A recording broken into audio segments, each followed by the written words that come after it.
Nikah etmekte kança fayda var? Men elbette 6 tanesini böyle not ettim. Nikah etmekte 6 tane fayda var. Belki başka da bolabilir ama men şunça not ettim. En evvel kısın hemen. Bir cavan ki nikah ediyor, şeytanın şerrinden, mekrinden, desisesinden, şeytanın calu fribinden kurtuluyor. Nikah eden cavan. Nedir? Zamanı ki nikah etmedik mücerred bolsa, zamanı ki bir cavan biheley bolsa, şeytan onu zina bile şikar edebilir. Şeytan onu livatatu beçevazlık bile şikar edebilir. Şeytan onu istimnabiliyet bilen, nazar bilen, bu zatlar bilen şikar edebilir. Ama zamanı ki bir cavanda ayal var, onda şu cavanın pekdamanlığı istiyor, takvalığı istiyor, onda şeytanın şikarına gelmiyor. Kuvve-i şahvani kontrol oluyor. Her zamanı ki heyecan bolsa, onda üyde teyyar duran ayalı var, şunun bile yüreği yakaladıp şunun bile muhabbet ediyor. Ana bu nikahın avvalin faydası ki insanı kuvve-i şahvaniden, şeytanın mekrinden saklıyor bir oldu. İkinci faydası ne ama?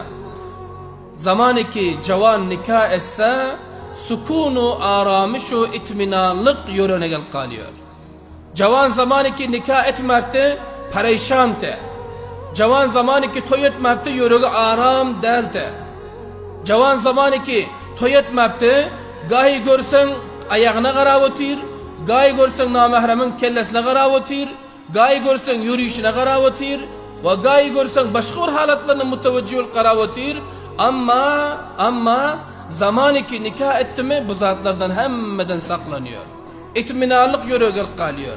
Yüreğinde şunçalık toppacık oluyor ki men heleyim bar, men karab görünemedeyin diyor. Bez şu bire gidiyor. Şöyle diyor da ana yüreğine itminanlık aramış geliyor.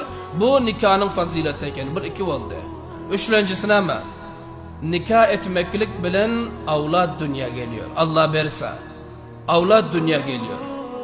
Eğer ayalın zindegisinin meyvesi avlad buluyor. Eğer avlad kettelse hub atayına hizmet ediyor. Ata garrim bile avlad atanın elinden tutuyor. İnanın elinden tutuyor. Ama yok eğer avlad cavan bulman, maydalık vakitte ülküsteden bazen halide acirden. Cenab-ı Peygamberimiz Aleyhisselatü Vesselam ediyor, hadis mübareke var. Kıyamet günde diyor, maydacık babegi ki dünyada ata inanın muhabbetini görmeyecek, yani utufet o mehrabanlığını görmeyecek giden olsa, ölen olsa şol oğlancık diyor, atanın da inanın eteğinden tutup, cennete taraf tartıkta oturuyor ağlap diyor. Ana şunun sebebiyle Allah Teala cennet yedik göberi ata inanı. Ne için? Şu maydacık oğlun yankı dünyada ata inanın hiçbir yakşılığını görmen gidenti de. Hiçbir ata inanın bir mehribanlığı görmen ötente. Ana şunu rahmet edip Allah Teala ata inese duzak vacip olturulmasam cenneti ver koy veriyor diye karan. Bu nikahın fazileti bol. Nikah olmadık olsa şu halat nereden gelente? Avlat nereden gelirte? Ana şuna binaen nikah etmek bile avlat Allah Teala verdi mi? Onda kette olup hizmet etse hub maydalık vakti gir dünyadan gitse bazen acırdan haliden. Bu nikahın fazileti oldu. Dörtlencisi ne mi? Dörtlencisi olsa nikah etmeklik bilen karabatu hişavanlık köpeliyor. Aval senin fakat atan batı, atan doğan kakan batı. Ondan sonra dayın batı. Şimdi sen nikah ettin, sana kainata tapıldı. Şimdi sen kainine tapıldı. Şimdi sen kayınbeçe tapıldı. Olurun şunun bu şekilde dayısı var. Mesela maması var, dayısı var. Ana şulan da hiç kom sana izafe ol kaldı. Bu nikahın fazileteken azizlerim. Ki insanın hişi köpeliyor, kavmi köpeliyor. İnsanın izinde bir piştivan köpeliyor. Bu nikahın dörtlenci fazileti. Beşlenci fazileti ne mi? Nikah etmek bile insana gina geliyor. Baylık geliyor. Vakınım. Baylık geliyor nikah bilen. Sahabi geldi ya Resulallah dediler, arz ettiler. Yere zadım yok, merdim zekat ber sabab olması yok. Peygamberimiz Aleyhisselam'a izdivac et dediler. Yani sahabi barda izdivac etti. Kanca zamandan son Peygamberimiz Aleyhisselam'a ya Resulallah zekat iyortum indi iydiriyon dedi subhanallah.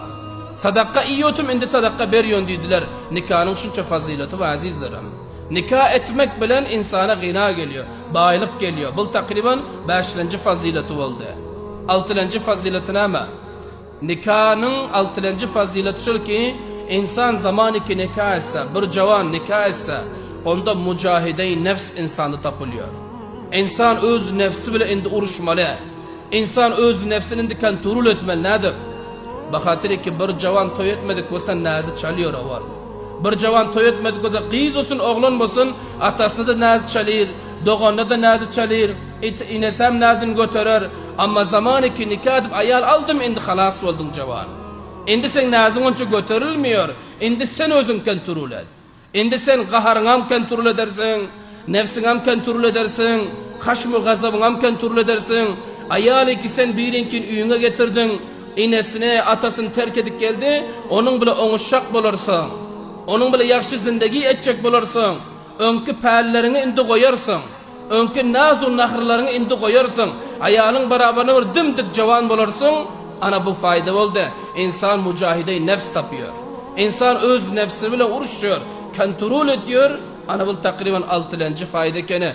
Hulasa aysa 6. fayda şıl ki insan mesuliyet şinas oluyor. Cavan ta ki toy etmese mesuliyeti bilmiyor. Cavan ta ki toy edip üyüne ayal getirmese mesuliyet naşinas oluyor. Bir parva oluyor ama toy bilen insan parvalı oluyor, mesuliyet şinas oluyor. Bu takriben 6 tane faydası oldu.